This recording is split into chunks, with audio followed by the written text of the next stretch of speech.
Hello everyone, I welcome you on our YouTube channel. और आज हम बात करने जा रहे हैं अपनी क्लास 12 की पॉलिटिकल साइंस की दूसरी बुक के चैप्टर नंबर 3 भारत के विदेशी संबंध के बारे में। चैप्टर का नाम चेंज हो गया, ऐसा हो सकता है कि आगे जाके भारत की विदेश नीति हो जाए। फिलहाल के लिए हम इसी नाम के साथ कंटिन्यू करने वाले हैं। ये जो है ये इस चैप्टर का पार्ट 1 होने वाला है, जिसके अंदर हम कुछ टॉपिक्स डिस्कस करेंगे और बाकी के बचे हुए टॉपिक्स पार्ट 2 में डिस्कस करेंगे। यानी सारे टॉपिक्स जानने के लिए आपको दोनों पार्ट्स देखना बहुत ज़रूरी है। हमेशा की तरह लिंक आपको ऊपर आई बटन और नीचे डिस्क्रिप्शन में मिल जाएगा दूसरे पार्ट का, तो दोनों वीडियोस ज़रूर देखें। चलिए वीडियो शुरू करते हैं, देखते हैं ज़रा इसके अंदर हमें क्या क्या पढ़ना है। तो इस वाली वीडियो के अंदर हम ये सारे टॉपिक्स कवर करेंगे और नेक्स्ट वीडियो में ये सारे टॉपिक्स कवर करेंगे। फिलहाल में हम जानेंगे कि विदेश नीति क्या होती है, भारत की विदेश नीति क्या है, भारत की विदेश नीति के मुख्य तत्व क्या है, मुख्य सिद्धांत क्या है, अफ्रो एशियाई एकता या समझौता क्या है, भारत और चीन के संबंध, रूस के साथ भारत के संबंध, अमेरिका और इजराइल के साथ भारत के संबंधों के बारे में जानेंगे। बाकी के सारे टॉपिक्स हम नेक्स्ट वीडियो में कवर करने वाले हैं। तो चलिए शुरू करते हैं। तो सबसे पहले हम ये देखते हैं कि आखिर विदेश नीति होती क्या है।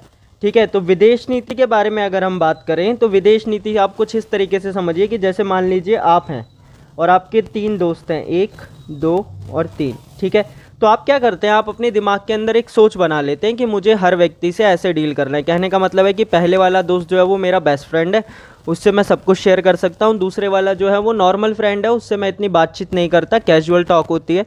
और जो तीसरा वाला है वो जस्ट मेरा नोन है, यानी मैं उसे इतना नहीं जानता। ठीक है, तो आपने क्या किया, तीनों की एक मेंटालिटी बना ली और ये फैसला कर लिया कि किससे आपको कैसे डील करना है। ऐसे ही करते हैं हम नॉर्मली। तो ऐसे ही देश भी करते हैं। देश क्या करते हैं कि देश भी अपने आसपास के देशों के लिए एक नीति बनाते हैं। नीति बनाने का मतलब है कि एक सोच बनाते हैं कि इस देश से हमें ऐसे संबंध रखने हैं। ठीक है, तो प्रत्येक देश अन्य देशों से संबंध की स्थापना करने के लिए क्या करते हैं, एक नीति बनाता है। इसी को क्या कहते हैं, विदेश नीति कहते हैं। ठीक है, तो भारत ने भी ऐसे ही किया है कि अपने आसपास के सभी देशों से संबंध स्थापित करने के लिए एक नीति बनाई है, तो इसे भारत की विदेश नीति कहा जाता है।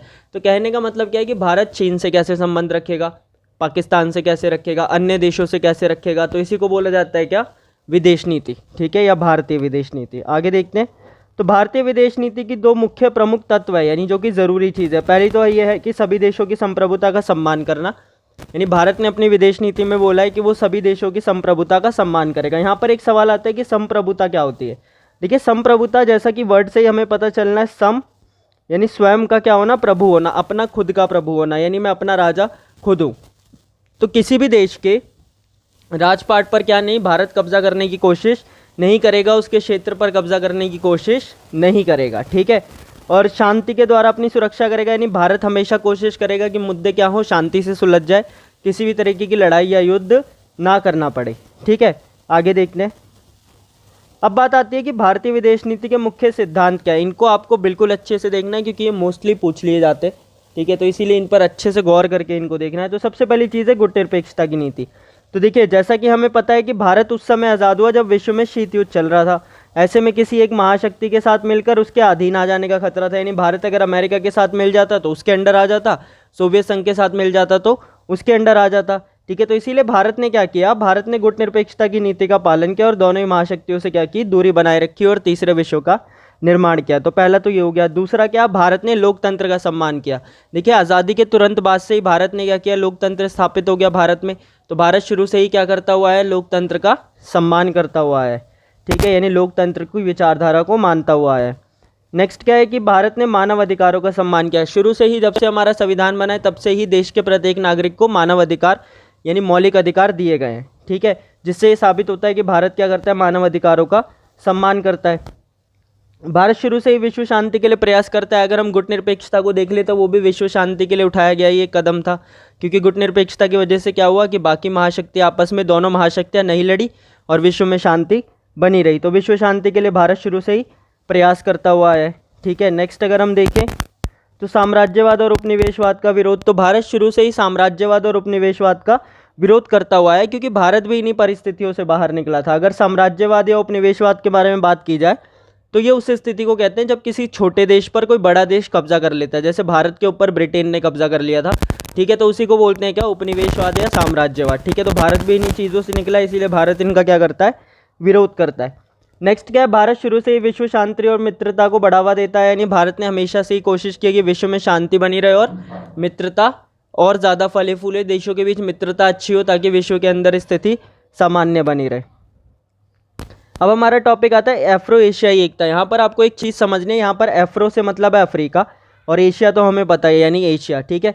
तो भारत ने क्या किया, देखिए जब भारत आज़ाद हुआ था यानी 1947 के आसपास, तो उसी समय विश्व में बहुत सारे देश आज़ाद हुए थे, जिसमें से मोस्टली देश कहाँ के थे, अफ्रीका के थे, ठीक है। तो ऐसे में भारत ने क्या प्रयास किया कि जितने भी देश अभी नए आज़ाद हुए हैं, जो भी गरीब हैं, उन सब के साथ क्या किया जाए, सहयोग स्थापित किया जाए, ताकि क्या हो सके, गठबंधन बन सके और सब साथ में विकास कर सके, ठीक है। तो भारत की आज़ादी के समय विश्व में कई देश आज़ाद हुए थे, तो भारत ने इस तरह गरीब जो कि भारत की तरह ही गरीब थे, ठीक है, और अन्य समस्याओं से जूझ रहे थे। तो ऐसे में नेहरू जी ने क्या किया, अफ्रीका और एशिया के देशों की एकता को बढ़ाने के प्रयास किए। कैसे किए, तो देखिए 1947 में नेहरू जी ने अगुवाई की किसकी, भारत ने एशियाई संबंध सम्मेलन का आयोजन किया, ठीक है भाई।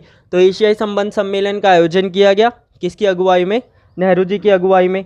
साथ ही साथ इंडोनेशिया की आज़ादी के लिए भारत ने प्रयास किए।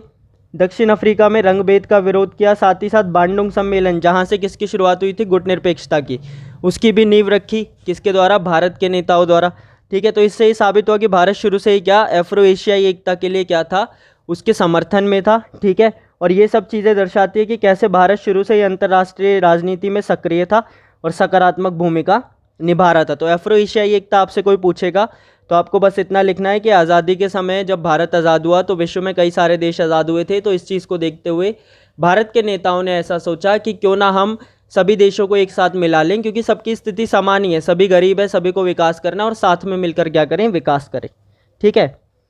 अब हमें देखना भारत और चीन के बारे में, तो देखते हैं ज़रा। देखिए भारत और चीन के बारे में यहाँ से शुरू करते हैं हम। तो देखिए भारत और चीन, पहले आप चीन का मैप देख लीजिए, जो आपको ये एरिया दिख रहा है ये क्या है, ये चीन है, ठीक है।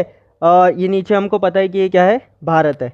तो देखते हैं ज़रा भारत और चीन के बीच जो युद्ध हुए हैं। तो देखिए भारत और चीन के बीच युद्ध की वजह से जो समस्याएं हुई हैं, तो देखिए हुआ क्या कि 1962 में चीन और भारत का युद्ध हुआ था, ठीक है, जिसमें क्या हुआ, भारत हार गया, ये हमें पता है। अगर ये हमें नहीं पता तो हम वीडियो देख सकते हैं और उसका लिंक कहाँ मिलेगा, ऊपर आई बटन और नीचे डिस्क्रिप्शन में, सारे डाउट्स क्लियर हो जाएंगे, तो उस वीडियो को ज़रूर देखिए, ठीक है। तो 1962 में चीन और भारत का युद्ध हुआ था, जिसमें भारत हार गया, ठीक है। किस वजह से हुआ था, देखिए जम्मू कश्मीर और अरुणाचल प्रदेश का सीमा विवाद था, ठीक है, तिब्बत पर चीन के कब्जा करने की वजह से, और साथ ही साथ भारत ने जो दलाई लामा को शरण दी थी।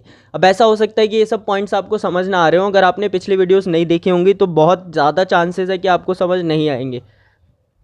समाधान क्या है, तो समाधान ये है कि अभी हम ऊपर आई बटन में जाएंगे, वीडियो देखेंगे, चीज़ें समझेंगे और फिर कंटिन्यू करेंगे, क्योंकि चीज़ें समझ नहीं आएंगी तो कोई फ़ायदा नहीं है, ठीक है।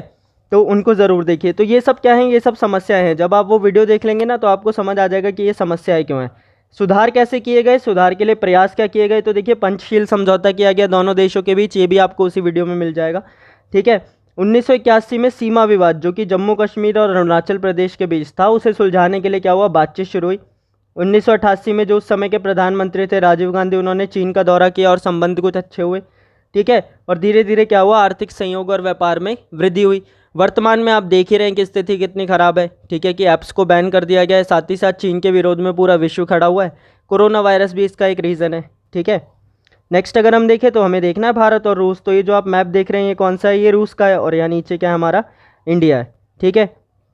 भारत और रूस के संबंध कैसे, तो देखिए भारत और रूस के संबंध शुरू से ही अच्छे रहे हैं, ठीक है, आज़ादी के बाद से ही, भले ही उस समय वो सोवियत संघ हुआ करता था, ठीक है। तो रूस शुरू से ही भारत की मदद करता हुआ आया है। दोनों का ही सपना क्या है, बहुध्रुवीय विश्व का, यानी दोनों ही देश चाहते हैं कि विश्व के अंदर बहुत सारी महाशक्तियाँ हो, जिससे क्या हो, संतुलन बना रहे। दोनों देश लोकतंत्र में विकास रखते हैं, यानी रूस में भी लोकतंत्र है, यानी रशिया में भी क्या है, लोकतंत्र है, और भारत में भी क्या है, लोकतंत्र है। 2001 में भारत और रूस के बीच 80 द्विपक्षीय समझौतों पर हस्ताक्षर किए गए थे। भारत रूसी हथियारों का खरीदार है, यानी भारत के अंदर काफ़ी सारे हथियार कहाँ से आते हैं, रूस से मंगाए जाते हैं, ठीक है। भारत रूस से तेल का आयात करता है। साथ ही साथ वैज्ञानिक योजनाएं जो हैं उनके अंदर रूस भारत की मदद भी कर रहा है। और कश्मीर मुद्दे पर रूस ने हमेशा किसका समर्थन किया, भारत का, यानी कश्मीर मुद्दा भारत और पाकिस्तान के बीच में है ना, तो जब जब पाकिस्तान का समर्थन अमेरिका ने किया है तब तब रूस ने क्या किया, भारत का समर्थन किया है। आगे देखते हैं। तो अब बात करते हैं भारत और अमेरिका के बारे में। तो ये जो मैप आप देख रहे हैं ये अमेरिका का है, यानी ये अमेरिका का क्षेत्र है और यहाँ पर हमारा भारत है। मैप्स इसीलिए लगाए हैं ताकि सब कुछ आपको ऑन द स्पॉट क्लियर हो जाए, आपको बाद में कुछ भी इधर उधर ढूंढना ना पड़े, तो चीज़ें नोटिस करते हुए चलिए, ठीक है। तो भारत और अमेरिका के बारे में अगर हम बात करें तो देखिए, भारत और सोवियत संघ के बीच नज़दीकी होने के कारण, जैसा मैंने आपको बताया कि शुरू से ही सोवियत संघ भारत का समर्थन कर रहा था, तो इस वजह से अमेरिका और भारत के संबंध शुरू से ही क्या थे, लगभग खराब थे। ठीक है। पर 1991 में जब सोवियत संघ का विघटन हो गया और उसके बाद भारत और अमेरिका के संबंधों में सुधार आना शुरू हुआ। ठीक है। और वर्तमान में अगर हम देखें तो भारत और अमेरिका के संबंध बहुत अच्छे, सबने देखी होगी डोनाल्ड ट्रंप और हमारे मोदी जी की दोस्ती।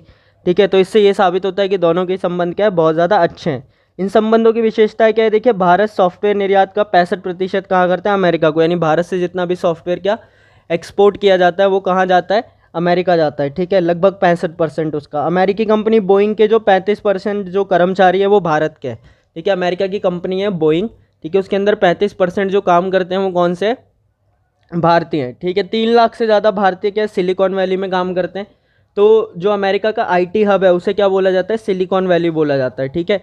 तो सिलिकॉन वैली के अंदर लगभग 3 लाख से ज़्यादा भारतीय लोग काम करते हैं और साथ ही साथ अमेरिकी कंपनियों में भारतीयों का क्या है, अत्यधिक योगदान है। एग्जाम्पल के लिए आप देख सकते हैं जैसे गूगल के अंदर, ठीक है, तो जो सुंदर पिचाई हैं वो भी क्या है, भारतीय हैं। ऐसी बहुत सारी बड़ी बड़ी कंपनियां हैं जिनके सीईओ कौन है, भारतीय हैं। ठीक है। तो अमेरिकी कंपनीज के अंदर भारतीय लोगों का बहुत ज़्यादा योगदान है। नेक्स्ट अगर हम देखें तो इसराइल।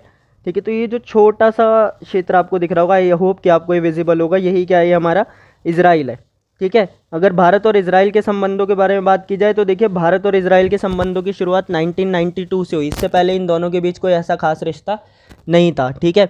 2017 में इसराइल के प्रधानमंत्री जो कि कौन है, बेंजामिन नेतन्याहू ने भारत का दौरा किया था और साथ ही साथ कई मौक़ों पर इसराइल भारत की मदद करता आया है। भारत और इसराइल के बीच संयोग हमेशा से ही अच्छा रहा है। ठीक है। यानी 1992 के बाद से, जब से रिलेशन शुरू हुए। ठीक है। रूस के बाद भारत के लिए दूसरा सबसे बड़ा हथियारों का सप्लायर कौन है, इसराइल है। यानी सबसे पहले तो भारत सबसे ज़्यादा हथियार कहाँ से मंगाता है, रूस से, और उसके बाद इसराइल से। किसी क्षेत्र में दोनों देशों के बीच क्या है, अच्छा संयोग है। सिंचाई के तरीके एवं कृषि की उत्पादकता को बढ़ाने के लिए इसराइल क्या करता है, भारत की मदद करता है कि किस तरीके से सिंचाई और अच्छी की जा सकती है और कृषि के अंदर और ज़्यादा उपज की जा सकती है। अब जल संरक्षण के लिए यानी जल के बचाव के लिए क्या किया गया, इसराइल द्वारा भारत के अलग अलग क्षेत्रों में जल स्वच्छता प्लांटों का निर्माण भी किया गया। आर्थिक क्षेत्र में देखें तो इसराइल भारत के मुख्य आयातकों में से है। ठीक है। दोनों ही देशों में आर्थिक संबंध क्या है, बहुत ज़्यादा अच्छे हैं। स्वास्थ्य क्षेत्र में देखा जाए तो वर्तमान में चल रहे कोरोना वायरस के दौर में भारत ने इसराइल को ज़रूरी दवाइयाँ क्या की है, निर्यात करने की अनुमति दी है। ठीक है। और साथ ही साथ अन्य ज़रूरी सामानों के निर्यात की भी अनुमति भारत द्वारा दी गई है, जैसे PPE किट हो गया। ठीक है। या अन्य सुरक्षा संबंधी जो भी उपकरण हैं उन सब की। तो ये था आपका पार्ट 1। आई होप आपको सब कुछ बिल्कुल अच्छे से समझ आया होगा। पार्ट 2 का लिंक आपको ऊपर आई बटन और नीचे डिस्क्रिप्शन में मिल जाएगा। साथ ही साथ नोट्स का लिंक डिस्क्रिप्शन में है। ज्वाइन कीजिए टेलीग्राम ग्रुप, ताकि आपको ऐसे इंपॉर्टेंट क्वेश्चंस वगैरह और अदर जो भी इन्फॉर्मेशंस है वो मिलती रहे। सब्सक्राइब कीजिए चैनल को ऐसी और वीडियोस के लिए, और लाइक कीजिए इस वीडियो को, क्योंकि आपका एक लाइक हमें मोटिवेट करता है ऐसी और वीडियोस बनाने के लिए। Thank you.